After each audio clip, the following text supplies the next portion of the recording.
Good morning, my dear students. From now onwards, we will study applied geotechnical engineering. We will call this one as a geotechnical engineering 2 also. Geotechnical engineering 1, that is a soil mechanics, you studied in the previous semester. Thinking that you know the basic concepts of geotechnical engineering, then we will proceed about this applied geotechnical engineering. As usual, in this applied geotechnical engineering also, we have 5 models. The first model deals with the subsoil exploration, and the second model deals with the stresses in soils and settlement of the soil. And in the third model, we will discuss about retaining wall and stability of slopes. And in the fourth model, we will discuss about bearing capacity. And the fifth model, we will discuss pile foundation. That is a deep foundation. Like that, this all 5 models are arranged in your syllabus. The syllabus is framed by VTU, and the subject code is 18CV 62, right? In the first model, the following points are included and we need to study all of them. That subsoil exploration is the main heading. In that one, we need to study what is the importance of subsoil exploration, why we need to do this one, what is the objective of that, what is the scope of that, and what are the stages or steps in this soil exploration that we need to study. And after that, we will study method of exploration, that is test pits and borings and geophysical methods and some in situ tests. And after that, we need to study what is the meaning of sample, how to collect the sample, and what are samplers, and how to design a particular sampler, that we need to study. And after that, we will concentrate more on the boring concept, because nowadays we can go in for a longer depth also. Therefore, the how a bore log will be represented, and how many types of borings are there, and stabilization of boreholes, that we need to study. And we will discuss about how a report will be prepared by using borehole data. Then after that, we need to get to know some guidelines from IS code, that is how many number of borings we need to do on a particular site, and depth of boring, how much deep we need to go to get the soil properties. And at the end, we will study soil exploration report, how a geotechnical engineer, when he visit to the soil, that what ground site, and after that he will collect all the data, and how he will interpret them, and how he will represent them to the required person. It might be a owner of the site, or otherwise the next structural engineer. Okay, that all the things we are going to cover in this subsoil exploration. This is one of the very interesting chapter. Here you will learn many things about practicals, because this is completely practical oriented chapter. Don't miss it. Right? We'll go ahead with the subsoil exploration chapter. Look at here, the basic thing is that we are all civil engineers and we need to build a building. The building may be whatever it is. It might be a residential building, or multi-story building, or apartments, or your stadium. If you come to some other sectors, it might be a pavement, bridges, abutments, and embankments. Some other structures, if you come, like dams, gravity dams, earthen dams, and some combined gravity and earthen dams, and some bunds. Okay, if you come some other aspects there, you can study about a multi-story buildings, sky rise, sky level buildings, high raised buildings, and in some other cases you can study that railway tracks, and this one railway bridges and airports, runways. See, these all are civil engineering structures, and we need to we are here to build them. One thing is very common, whatever the stream of civil engineering it might be, but one thing is very common, that is all these structures are built on soil only. Then when we build a particular structure on a soil, then it is our duty to get an idea whether that soil on which we are building this structure, whether that soil is capable of taking that load or not. That we need to assess first. Okay, before that, we need to, before assessing that one, how to assess that whether the soil is ready to take that load or not. Therefore, we need to bring that soil to the laboratory, and we need to check some properties. It might be index properties or engineering properties, and all of them, whatever it is. Those properties, how to determine and all, we studied in the soil mechanics, that is in a previous semester. Now in this case, in this chapter, we are focusing on how to bring the soil from the site to the laboratory, or otherwise how to examine the soil in the site itself, Okay, sometimes without disturbing even the ground, or or without digging the soil also we can explore some properties of the soil. These are all the things we need to study in this chapter. Coming to the general aspects, now we will concentrate on a one particular structure. In a one particular structure, that structure is divided into two parts. The first one is superstructure and the second one is substructure. Superstructure means whenever we go around the structure, we can see that structure by our naked eyes. That is a substructure means which is below the ground level, which is the foundation of the superstructure. Means we are resting our superstructure on the substructure. This is the fundamental. Now our task is to only discuss about substructure. Understood? Now all the structures which comes under civil engineering, the first case is that the structure may be resting on the soil. For example, that is your pavements will just rest on the soil. They won't go deeper and deeper, and even they may not be made up of earth. No, they are not made up of soil, but the pavements are those, they will be just resting on the soil surface.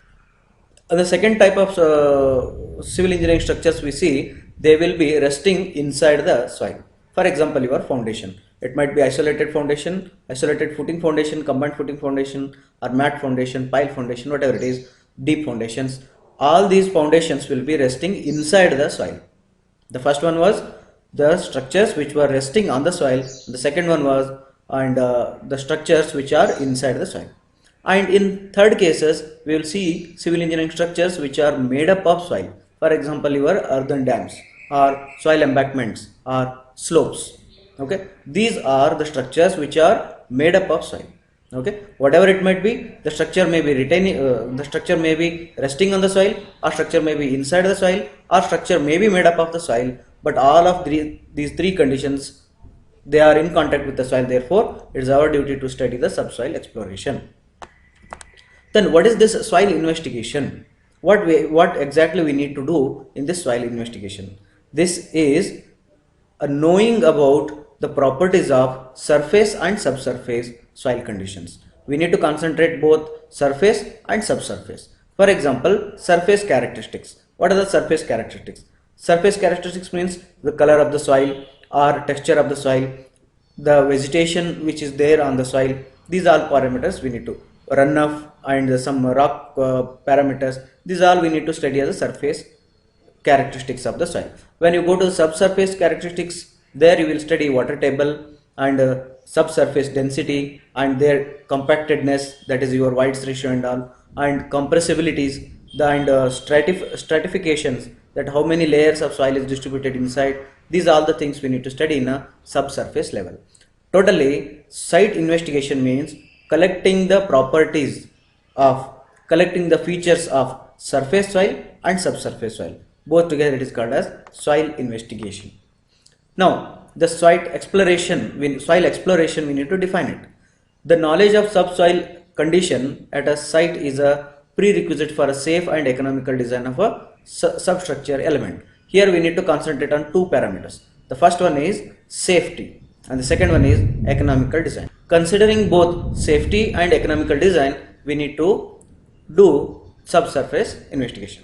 A field and a laboratory study is carried out for obtaining necessary information about the surface and subsurface features of the proposed area, including the position of groundwater table, are termed as soil exploration or site investigation. Now you got the exact definition of what is this soil exploration or site investigation.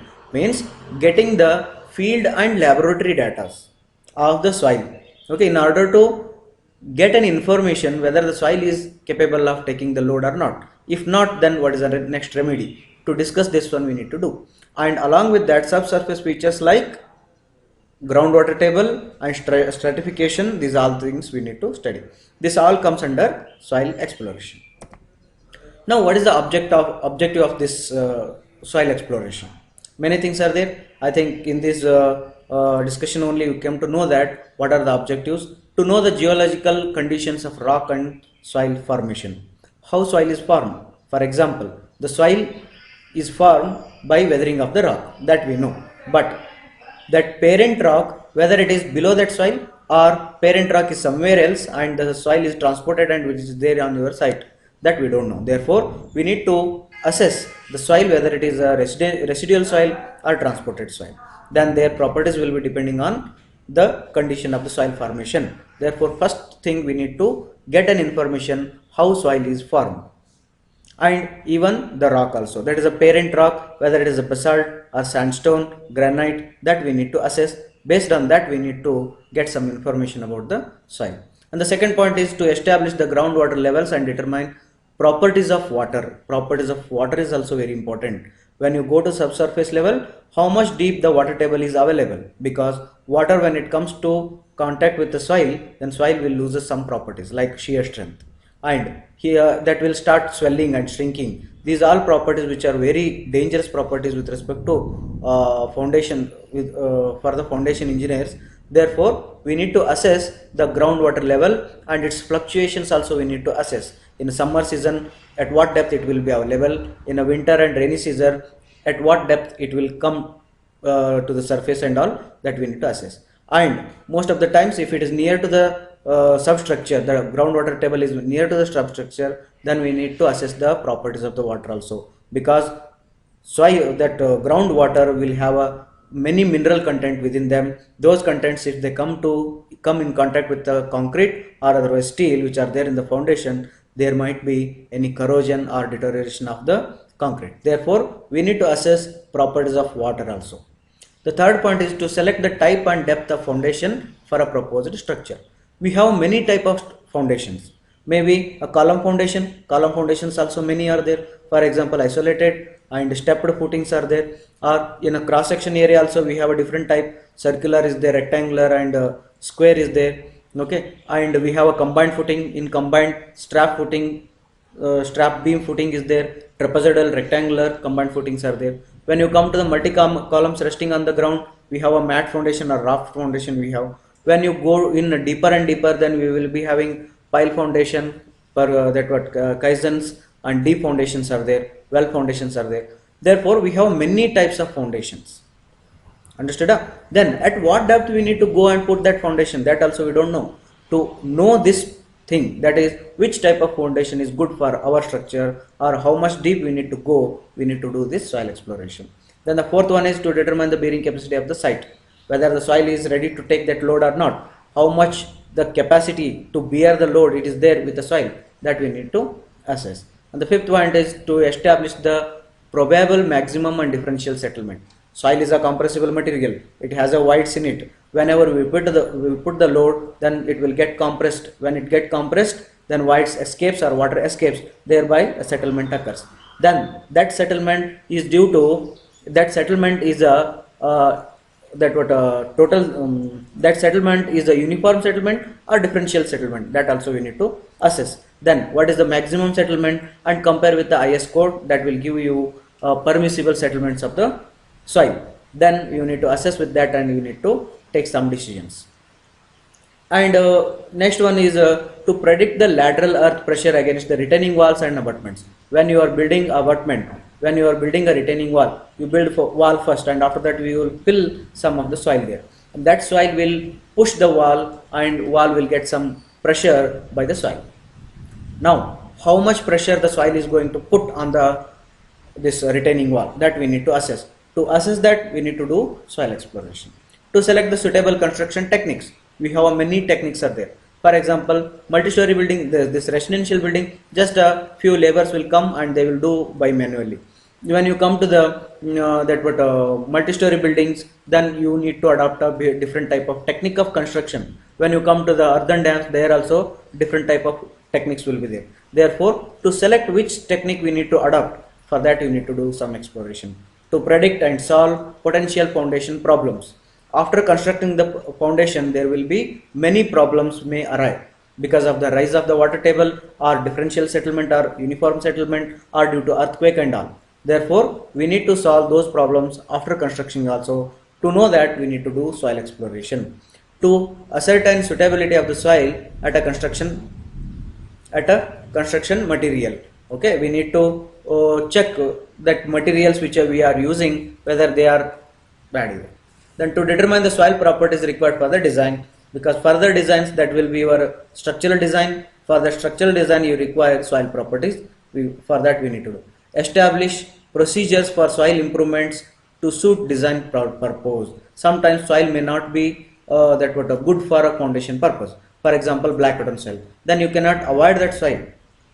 You can remove it or may take some precautionary measures or make the soil stabilized, or otherwise remove that soil if it is a top surface, then or otherwise go very deeper and put the foundation. You do something whatever that is suitable for that soil. Therefore, establish that procedure for implementing soil improvement to suit the design procedure is design purpose is also very important.